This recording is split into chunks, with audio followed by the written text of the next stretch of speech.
Hey, what's going on, guys? Phil here. Welcome back to another Mechwarrior 5 Mercenaries review. And today we're going to be checking out specifically Shadows of Kerensky. Now, I've played through the entire new missions. I've messed around with all the new systems. And what I'm going to do today is break down each individual one, what's different, what are they adding, and whether or not you should buy it is going to be up to you. But let me just put it this way: a little bit of a TLDR, and I did this in the last review, specifically Mechwarrior 5 clans. If you enjoy Mercenaries, you're going to enjoy this DLC. I would probably say that if you enjoy Mercenaries, this adds a layer that a lot of you guys were saying is missing from the base game. And that includes some of the new systems they, basically introduced, like the pilot mod, as well as just clan tech in general. Now, if you didn't like Mercenaries, if you don't like the lack of tactical depth, if you didn't like the AI, if you didn't like certain things in Mercenaries, this probably isn't really going to fix any of those things, and this may not be for you. But if anything, you can check out my live streams, you can check out the VODs, there's other reviews out there as well. Check out gameplay and sort of see if this lines up.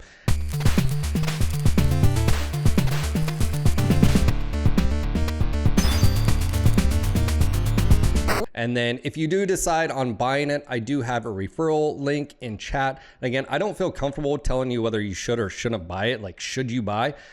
That's up to you. That's a personal thing. But if you do decide to buy it, I'll have a referral link down below. I get kickbacks. If you don't want to use it, or if you've already bought it, don't worry about it. It's not that big of a deal. It's just an added bonus. So anyways, I'll have a link down below. Okay, let's go ahead and dive into the first thing that this is going to do. The first thing that this is going to do is bring back some characters from the original campaign, and that is Mason, Rihanna, and Fahad, and of course you also have Spears. Okay, for any of those that are outside of the lore and don't really know Mechwarrior, this is a pretty pivotal moment in the timeline. You basically have the clan invasion. The clan invasion is a pretty tumultuous period in the Inner Sphere because there's a lot of unknowns. Now, hinted in the original story of Mechwarrior 5 Mercenary, Mason's father has a little bit of a past and you don't really know what it is. It sort of hints at a few things here or there. And we did speculate years ago, because for those that don't know or don't remember, this game came out in 2018. It is an old product. All that being said, this DLC adds a lot of things that I think you're going to love. One, cinematics. And also character refresh and design. I'm gonna go just quickly turn around here and check out Rihanna. Rihanna's got a completely, facelift, character model. Same thing with Fahad, yourself, Mason. You actually get to see your face in here. Now, the cool thing in here is it's taking the level of complexity and I would say cinematics from the clans games and introducing it to Mercs. And I will say this. If Mechwarrior 5 Mercenaries would have came out with this quality of production when it comes to cinematics and sort of character interaction, it would have been absolutely fantastic. So moving forward, I think the cool thing here is to say whether or not Shadows of Kerensky is the last DLC we get for Mechwarrior 5 Mercs, which I don't think is going to be the case, just tossing that out there. I think this would have been fantastic. I think PGI has elevated the game as far as motion capture, voice acting, and really set the bar for themselves. So moving forward, this is what I expect PGI. They are capable of this, and I feel like a lot of you guys feel the same way. It's a bonus. Now, speaking of which, you do actually get retroactive adjustments here to Mechwarrior 5. Now, for what that basically means is if you go back and restart the campaign, all these characters have been updated. And there has been a few things here or there. Like I said, Spears is now an actual 3D model instead of just a holographic here. All that being said, there is a critique here, and I want to just olive branch here. Piranha Games, if you're listening, this stuff is actually sort of reminiscent of what you did with clans around the holo deck, right? But what you didn't do in clans is you didn't show your characters like you are here. I actually think this is better. I think seeing Rihanna and Fahad and Spears talking with you is absolutely fantastic. But there's a few critiques here, and let me just toss it out there. You have an audio problem. For whatever reason, all three characters except for yourself sound like they're in the dropship. You hear a little bit of echo in the background. But your characters sound completely different. It's like you're in a sound booth, and it sort of is like fourth wall breaking. Like it's very different recording. So please fix that. Another thing, have you walking around in third person. You now have a 3D character that you never see, and the only time you ever see it is in the new cinematics. I just toss this out here. I don't like walking around the dropship really at all. I don't like, not the fact that I can't see myself. It is what it is. As far as like characters and their new costumes and sort of stuff, I think you guys have done a lot better. I still have a critique here, and that's like your guardsman here. This is, you know, still, I don't know what this is. Anyways, I think you could step that up. Just tossing it out there. I don't know. Also, why do you have guards on if you don't trust your crew? I mean, anyways, I digress. So as far as cinematics, they've stepped up their level, and I'll go ahead and sort of show some of that right here and sort of just take a moment to show you some snippets. We are still drawing fire from our pursuing hostiles. How is that possible? Can't say. But we need more altitude. All hands. Strap yourselves in. We are initiating an emergency orbital launch. T-minus 10 seconds. Shit!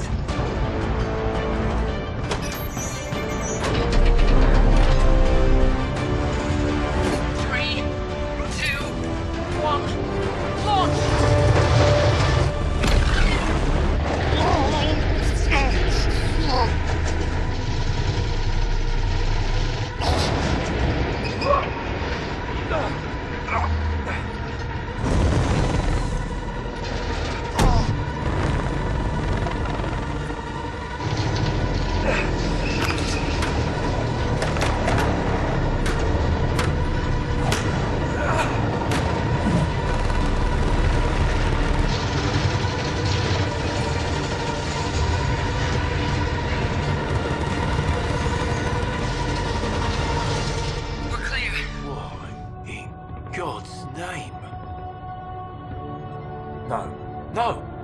It can't be. That's a warship. Unlike Sana, this one's operational. How is that possible? Right now, I'm more concerned about living to see another day. If that thing is active... We're as good as dead. Didn't recognize any of it. We don't know who they are. They showed up out of nowhere and demanded we handle ourselves. Where will we go? Is everyone safe? Something like John. We didn't even understand it. They were men. They were willing to us and we need to save the Mech. There's so many of them. Whatever happened here is happening all across the Corwood systems. Rasselhack Republic, Draconis Combine, even the Federated Commonwealth. All have been hit by these mystery raiders. But this can't just be just a handful of raiders.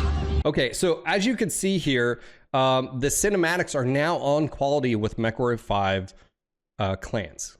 Okay, and clans, the Smoke Jaguar campaign and also the DLC for Ghost Bear have elevated. That is what PGI is capable, and moving forward, that is what they're going to deliver, I hope. All that being said, I think they did a really good job in this. It's like I said, if they would have had this at the very beginning, I think it would have removed some of the issues I had originally with the Mechwarrior 5 mercs and the story and storytelling. And speaking of storytelling, they did a fantastic job here. There's back and forth between characters in the cinematics. You find out more about Mason. Spoiler alert, you've been warned. Yeah, he is, his daddy was a clanner, but not exactly what you think. And I'm not going to tell really the story about that because it doesn't really affect the review here. I think it was a cool take. I think you find out, again, sort of a little bit more about sort of where he comes from, obviously being a clanner, and the story. I don't want to take away from which clan or what. You can find out that for yourself. Just go play the game, and there's others that'll spoil it for you. It does leave a little bit of an open-ended story there. And I think that's fitting for Mercenaries, which is a sandbox game, right? So now what they've done is they've sort of set you up. You now know your father's history. It's closed that book. but then it's open a new book and Spears is a part of it. Rihanna is a part of it. The only thing I would toss out here is there's a timeline of a time advance here, and some of your characters haven't aged or aged at all. I'll just toss that out there.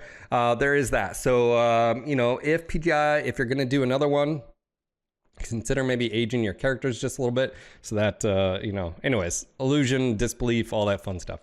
As far as the overall story, I think they did a fantastic job just overall telling parts of the Inner Sphere. There was some issues I had with it, and that comes to like dialogue in some of the missions and some of the like characters. You know, it just didn't feel fitting. It was like this important dialogue point, but yet what was on your screen really wasn't as scary or dynamic as maybe what they made it out to be. And I think this is a good time to talk about the missions, the new campaign missions, okay? What to expect. And I'll have some background here, stuff showcasing some of the gameplay for you. You have 12 new missions that introduce, of course, the clans. And I've said this before, and this is one of my biggest critiques of this DLC. And also Mechwarrior 5. Mechwarrior 5 Mercenary has as much depth as a puddle, but it's as wide as an ocean. It's like, yes, you can travel the Inner Sphere, you can do all these things, but it doesn't really matter. And speaking of doesn't really matter, there's no tactical gameplay here. The new missions introduced, it's basically just Wave Warrior. That's right, that's what you're playing, is Wave Warrior. They throw clanners at you and clan mechs. You'll have fire moths just zipping at you and just dying instantly. Sometimes you have elementals. And in the campaign missions, you only see elementals like a handful of times and then that's it. It's like they're not even used. There's no tactics. There's no information taken from other games like, hey, elementals are attached to fire moths and they jump off on you or nothing like that.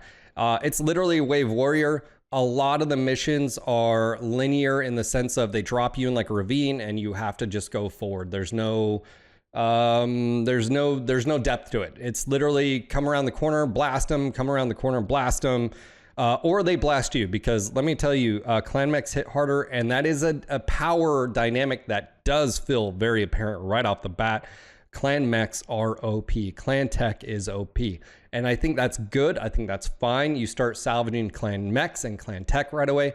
In the campaign, especially at the very beginning of these new missions, you have very, very brief windows of repair time. They do, if you start off, as I did, with a brand new career mode in this campaign, you do have a good selection of mechs, but the problem is you do not have a whole lot of time between to repair and refit. So keep that in mind. And that brings me to another issue, is AI. Your AI lancemates are just not very good. I think the skill level where the pilots they give you versus the difficulty of some of the missions just doesn't really weigh, and you don't have time. You can't, at least at the very beginning of the missions, you can't go and buy and find new warriors and or really retrofit your mechs because it takes too long. And if you let some of these mechs get too hurt and destroyed, you literally can have a Banshee that takes a year to repair, and you just won't see that again until the end of the pretty much campaign or until you get to Industrial Hub. There is a point in the new missions that you can start traveling around in the periphery, come back to the Inner Sphere, do some repairs, and there are some missions that you can repair and refit there. But it's a combat zone. The repair cost is absolutely ridiculous. Anyways, my point being is, there is some problems with this DLC, specifically when it comes to just the lack of tactics and innovation. It's literally, there's no depth to the missions. It's literally just W and you kill enemy mechs. On top of that, one of the glaring problems I have with this DLC is the lack of a battle grid. Mech 5 clans introduced the battle grid, and it was needed absolutely in Mercs first. And I cannot stress that enough. There is so many times where you have friendlies with you, which, by the way, will just stand in front of you and you have to walk around them. If I can find footage, I'll show that. Where if you could just tell them, hey, leapfrog to this next position and start aggroing the enemy mechs, that would be great. But no, they just get in your way, or they travel behind you, and you have to be the vanguard here. You have to be the spear point. And that's really annoying and super annoying, especially when I said a lot of the missions are linear and you have to basically just go around a ravine and you're going to get shot. You're going to take damage from mechs, and you can't really spread that out. Now, the other glaring issue is because you can't issue commands, PGI actually had and did a good thing here. They introduced some repair bays on a lot of the missions. But if my boy in a mauler is beat up, I have to physically press Y to switch over to that mech to get into the mech bay to repair and then switch back to the mech I'm supposed to be in. Totally fourth wall breaking. I get it. Some people like that system. I don't in particular. I like role playing that, hey, I'm Mason. I shouldn't have to switch out, whatever. I had issues with this. All of a sudden, while I'm repairing, an enemy spawns or enemy comes around the corner and starts engaging, and I'm shut down and I can't do anything for whatever reason. When you're shut down in that repair sequence, you can't switch back. So I can't stress this enough. Piranha Games, if you're listening, there are mods that allow a type of battle grid system that have been updated. I've already seen the Reddit post. I've been on the Mechwarrior 5 modding Discord. There's already people that are updating their mods. So if modders can do it, please, for the love of God, introduce that system. Another thing that I would really, really recommend that is lacking here is formations. I need to be able sometimes to create a buffer between myself and the enemy. Do echelon, do whatever, echelon front, do a line formation, something. And also I should be able to issue those commands to the friendly AI that you give me. I need some type of way of controlling their behavior. And that's even more apparent when you just do regular missions after the campaign. You're doing a beachhead mission, those artillery start striking you. Do you know what you have to do? I have to tell my lance, stay here, switch to the fastest mech and start heading towards those things to destroy them. Albeit, you know what also generally happens? Reinforcements happen between you and those, and then you're fighting clan mechs, which again are very dangerous right now. It's a crapshoot. So that's one of the biggest issues I have with this, outside of just the lack of depth. There's no tactics, there's no strategy in the new campaign missions. It's literally just press W and win. On a positive note, when it comes to the missions, I think it was a good number of missions. I think it was just enough difficulty as far as, like time constraint. I think that was good. I think it sort of put like, hey, there's an invasion happening here. There's something bigger at play. You don't have time to screw around. The problem runs into Mechwarrior 5 Mercenaries. As far as difficulty, I was playing on normal, and that has to do with, of course, the damage system and the meta play, which is you have to have a deep roster because we're just going to go throw more and more mechs at you. And I really just don't enjoy Wave Warrior and playing game modes. I like to play missions. That's a different topic, but in general, the campaign just felt thrown together. There was good biomes. There's new biomes that's felt good. Map diversity felt good as far as the terrain and sort of features. But as far as the overall like campaign, it was just like the others. It was very lacking. I mean, there's really nothing there. It's like just W forward and just kill enemy mechs, and that's it. And I'm going to talk about another negative here. The depiction of clan warriors, man. I just don't get it. Felt like Mechwarrior 5 Mercenaries Shadows of Kerensky was just a propaganda piece a la the Battletech cartoon, man. Do you refuse my battle? That's basically, it was like, we're just all roided out clanners. You stole my supplements. Where's my protein? And there was no, I just don't understand the weird depiction here of a clan culture of where it's all just like meatheads. I just don't get it. You're talking about a very, very capable and tactically efficient and warrior culture proficiency.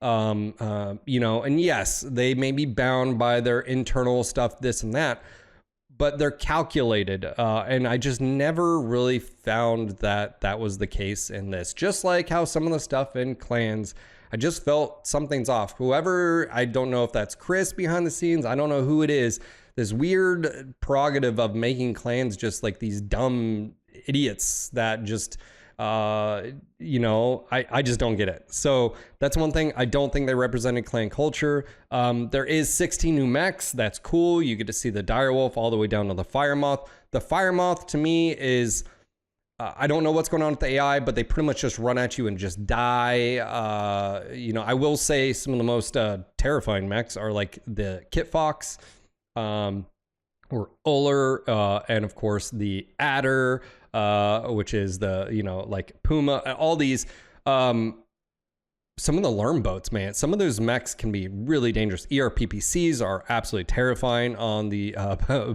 base Adder. So there's some really smaller mechs that can put out damage, let alone you run into a Direwolf or Warhawk or stuff like that.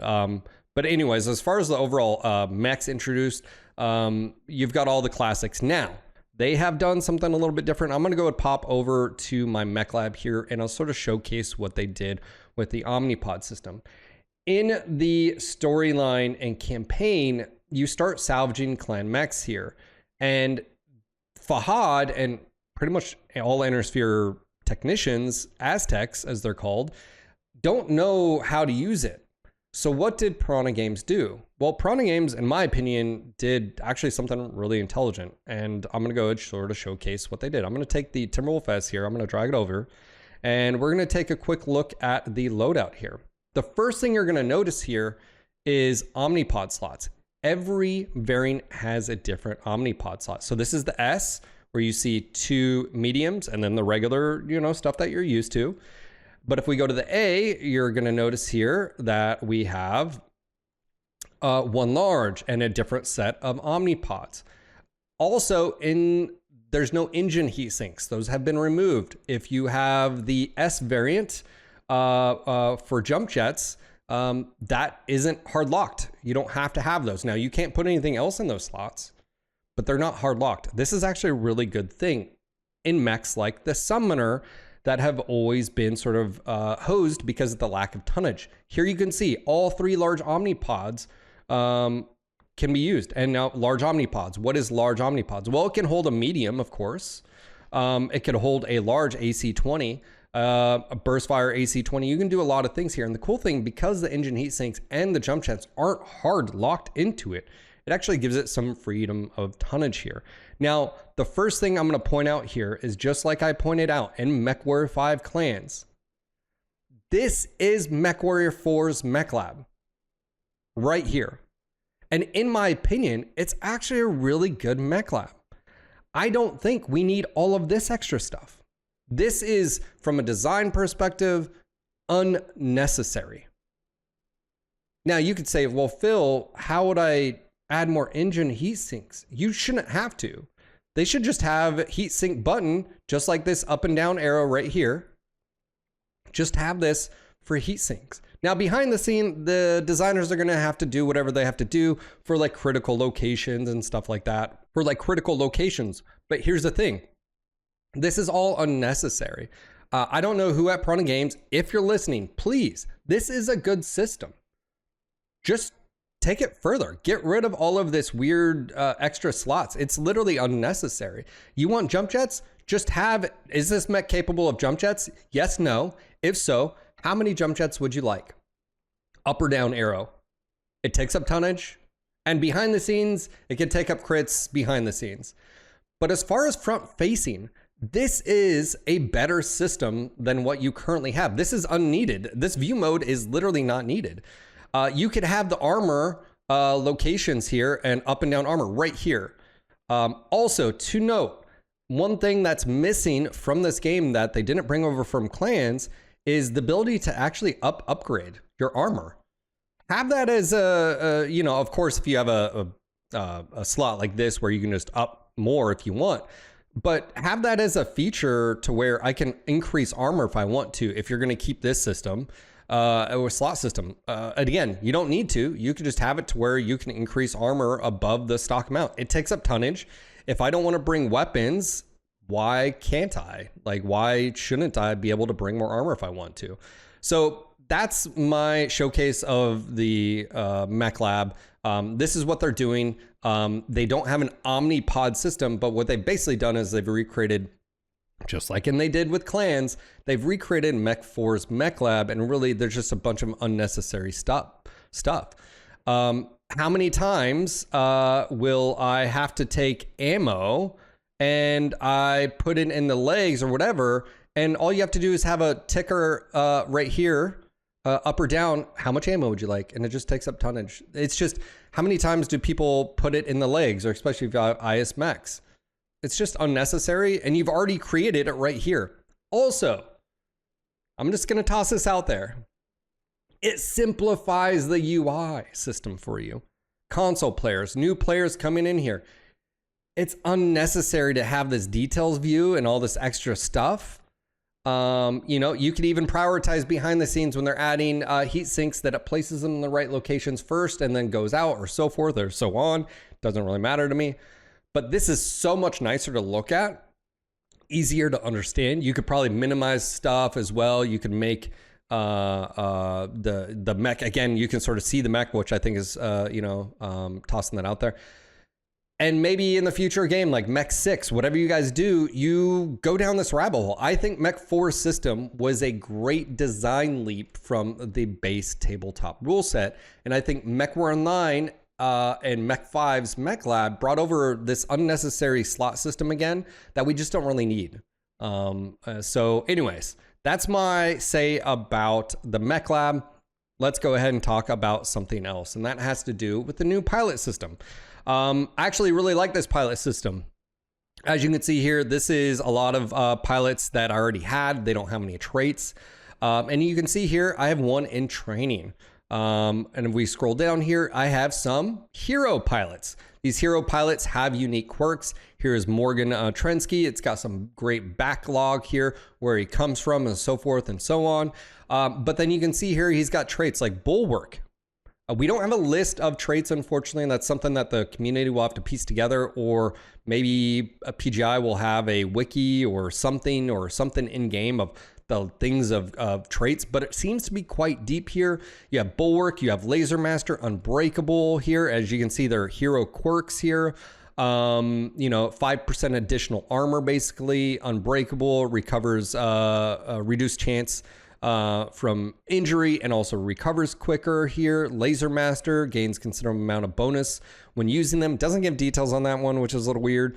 So you don't really know what, you're just magic here. It would be nice if it said like 5%, 10%, whatever. I don't know. But then you got like SRM Specialist. You got Precise. It actually gives details of what that is. You have Heavy Mech Affinity, what that does. There's also Assault, Light, Medium. There's specific mech affinities as well that you'll see some pilots have. Here we have a great example. This is a lower pilot. It's greedy, a pilot who believes they're worth more than their price. And you have, unfortunately, an increase because of the traits. You have a Locust Affinity pilot. Now, all this is fantastic. This is something that I think the base Mechwarrior 5 Mercenaries game needed. And I know the pilot overhaul mod did all this stuff. Now we have it in game. Now console players can use it. Also, it's just a base system, and I think that's great. There's some problems, and let's go ahead and talk about that. The elephant in the room, Mech Academies. Now, these are spread out everywhere on the map here by this little icon. That's what the Virtual World Center. There's other ones. Now, if that was in a combat zone that was invaded by the inner sphere, it is destroyed. If you had a pilot there, they'll just basically, it'll stop training them, and it'll be destroyed, okay? I'd highly recommend don't put any pilots in the invasion corridor, because it happens very quickly and then you just get hosed and you'll just be sad. They're not going to die, but you just lose out on that. So there's that, because, clans destroyed it. They are spread out quite a bit, as you can see here, just in the small area here. We've had other ones. Hashtag spoiler alert. This is what happens to Rossog Republic. There is other ones. Like I said, they offer different things as far as, and let's go ahead and showcase what that is. And I'll talk about the pros and cons here. This is, you can see here, you have to have a pilot, required skill level, 0 to level 20. And what they'll do is they'll gain X amount of XP here. 100,000 C-bills, 60 days, which is nothing in the grand scheme of Merc's gameplay. Here you've got level up. As you can see here, I'll go and give an example. Here's one that increases skill cap. Now this is absolutely fantastic. This is what's needed. I have a 52, or let's just say a 50-57 pilot here. I really like the voice actor. I really like the portrait, which by the way, PGI, more portraits, please. Yes, these are cool. We don't always have to have hero ones, but more portraits, more voice acting, something. We need more different lines, different voice, all of it. Yes, please, more. But let's just say you really like John's here. Well, now I can go and train John's up. Well, let's scroll over here, skill cap increase. John's, we're gonna click him. Do we want to send him off 60 days, 400,000? Yes, we do. I'm going to go ahead and do that. Boom, he's off. Now, if you go back here, you can see that John's is in training here. Now, that all sounds awesome, and it is awesome. So PGI, good job. Here's where the negative is, kids. When you find one that increases a trait chance here, and it's a chance, it's not a guaranteed, a chance, it is random. You do not get to influence the training of your pilot. I do not know if they're going to make changes, but this is my recommendations, PGI. I believe what you should do is all of the different training academies throughout the Inner Sphere, and there's a lot of them out there. We just can't see it because we haven't been around here yet. They're all over the place. Oh, there's some right there. Okay, maybe you can see them. They're all over the place, should offer different subset of traits. And then when you send a pilot there, either that pilot has a chance of getting those, or it can be influenced by maybe the mech they use. Here's the issue. This game is all about mechs and the player choice here. I get to customize this mech. If I have to spend millions of C-bills and a year plus time to send you off to a university, okay, to get training for an assault mech, and you come back with locust traits, I'm not going to be happy. I'm not going to send my, if my kid is going for a, medical degree and he comes back with, I don't know, whatever, that's going to be a problem, right? And this is where the problem lies. Because it's random, it's almost useless. Because if I go here, at least I can find maybe, okay, hey, I really need a locust pilot. Anything else is awesome, but I want a locust affinity so it gets that bonus. How would you do this? I think when you're sending them to a mech or a university or training thing that has to do with a mech specific weight class, and or maybe, and this is where the difference is, maybe it's a weight class they get, or maybe it's the mech. If I send him with a locust, he maybe can get a light mech specialist or a locust specialist, but he's going to get one of the two. I think that's fine. But if I'm sending him out and I don't know what they're going to get, I'm just going to get rid of the pilot then. Then I don't want to, and I know I've asked, in my chat, which by the way, I do stream Monday through Friday from 10 a.m. to 4 p.m. I stream on Twitch, stream on YouTube, stream on Kick. I'll have links down below. Come and hang out, ask questions. I've asked a dev and I don't really like the answer. It's like, well, then it takes away the random. It's like you can have a little bit of random, but that random needs to be in a general direction. If it's completely random, then it's a waste of money. If I send you and you get an SRM specialist and I don't use any SRMs, you're useless. I'm going to just fire you. It goes against the whole idea. I'm going to send you to get maxed out 60-60, and I'm just not even going to worry about that system at all. And only when I find a random pilot that meets what I need, then I'll hire them and I'll do that. But it really why would I do that? And so that's where the crux of it is. Good initiative. RNG is a bad judgment here. You need to make it so that maybe each university offers a subset here of whatever, and you could have them spread out here quite a bit. Maybe have them gate locked. What do you mean by that, Phil? Maybe make it where I have to have good relations with the factions to be able to access their training or institutions. Make that a part of it. My point being here is the pilot system here that they introduced with being able to send pilots and upgrade XP and cap, fantastic. The RNG here, when it comes to traits, not so much. I do think we need more portraits. Obviously, some of these are like, this is Merrick. There's a bunch of like Merrick ones. Maybe you're doing your Free Worlds League, through and through, and you want all of your purple pilots. I feel like we need more portraits and we need more voice acting there. But it just needs a little bit more love. Okay? A little bit more love there. And we'll just sort of leave it there. We'll see what PGI does. Obviously, there's already a hot fix coming in for a few things here or there. But overall, I think if you like Mechwarrior 5 Mercenaries, you're going to like this DLC because it opens up things. Now, as you can see here, you have a invasion corridor. These are the ones that are sort of, you'll see contracts here, and it actually tells you. So we have a 2-mission operation. You can see the employer and who the target is, Clan Wolf here. If we go over here, you can see who the contract is, assassination. So these are actually really nice that you can pop over here. Now, the one thing you can't do is there's no industrial hubs over here. So you can't repair. It's always going to be repair cost 150, 175, 50% purchases if there's something there. And there is randomly stuff out there. But all that being said, I do have an issue, and I'll go ahead and talk about that really quick while we're here. Repair times. I'll give an example. I was doing missions in this area, right? This is against a Steel Viper.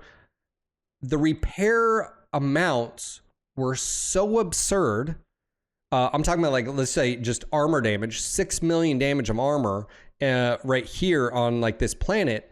Whereas if I just popped over and spent 100,000 to jump there, repair for, let's just say, 1 million, and then pop back, I'm only invested in 1.2. It's unnecessary because all it's done is make me waste time. And so I really do have to question the armor repair modifier, I would assume, that's required. Now, I understand internal structure. These are more advanced mechs, so forth and so on. But armor being that expensive to repair in the field, all it does, and I think this is just Mechwarrior 5 in general, mercs, when I take too much damage, I just pop over here. It's just, you just do it. I mean, I would rather spend a few 100,000 to save me millions of C-bills. And so what's really the point from a design perspective? Anyways, I'm just tossing that out there to whatever designers are listening to this. I feel like it's a little bit over the top. It's an artificial system that just sort of like, what's the point? In my opinion, if you're in a combat zone and you take armor damage, you should be able to patch that up in the field. Let's call them, instead of call them field repairs. Okay, have a little bit of a markup, but internal structure is where, in my opinion, the cost should go up. And yes, I need to go to an actual facility that can repair mechs more than what it's at, That being said, maybe you do have and this is where maybe you have, one thing I don't like about this is there's really no 1 or 2 planet industrial zones. It's always a bunch of them. Maybe you have a planet, even in an occupied space, that has repair hubs. And yes, the cost is a little bit higher, but maybe I just pop over there because it's a 1 jump away instead of me going all the way over here to get repairs or something. Just tossing it out there. It's just one of those things where this artificial difficulty on the economy of what you're trying to do, make me spend money. It is what I think it's unnecessary. But really, guys, that's it. The one thing I really like is I can have my Timberwolves. That's right. I have plenty of Timberwolves. I have all the Timberwolves. The mechs are absolutely devastating. The amount of firepower they can bring on from even the light mechs because of the clan tech and the weapon damage and output. Which weapons are good, which weapons are bad. If it's a clan weapon, it's really not that bad, but I will say this, pinpoint front-loaded damage weapons, PPFLD weapons, It's what we refer to in MWO, which is like your ERPPCs, your GOS, even large pulse, medium pulse are absolutely devastating. Now, there are reports that your AI benefit from using like active probe, specifically clan active probe can be equipped without a slot. I will say this, there is a bug right now. I don't know if this is going to be fixed, that I'll sort of showcase it here just so you guys know. If you notice here, you know, I've got clan ECM. I've had to uncheck valid. So if valid, I don't have any active probe here, right? Yet it's equipped right here. Well, why is that? Because I uncheck it. So I don't know why this is. Hopefully they fix it. But then you can equip it. But active probe, which helps you be able to lock onto targets when they go out of line of sight, seems to benefit AI dramatically. Speaking of AI, I have issues with this game's AI. I've always had issues with this game's AI. It seems, for whatever reason, I don't like issuing commands. Generally speaking, just let them do them. Unless specifically you need like this guy dead instantly. I go long range, high pinpoint weapons, which granted almost all clan weapons are long range. But yeah, it's just one of those things where I don't know what's going on with the AI here. Another thing that really bugs me, it's nothing new here, and that is when you're doing missions and units literally spawning right on top of you or being dropped on you. I have many complaints about that, specifically reinforcements. Shouldn't be dropping right on you. It's very penalizing. It takes, again, the tactics away from it. You could execute a mission perfectly, use range, strategy, all that, and then just get wrecked at the end because reasons. So again, stuff like that just really needs to be adjusted. One thing I would like to say to Piranha Games is, moving forward, a quality of life patch would be absolutely fantastic, focusing in on your game modes.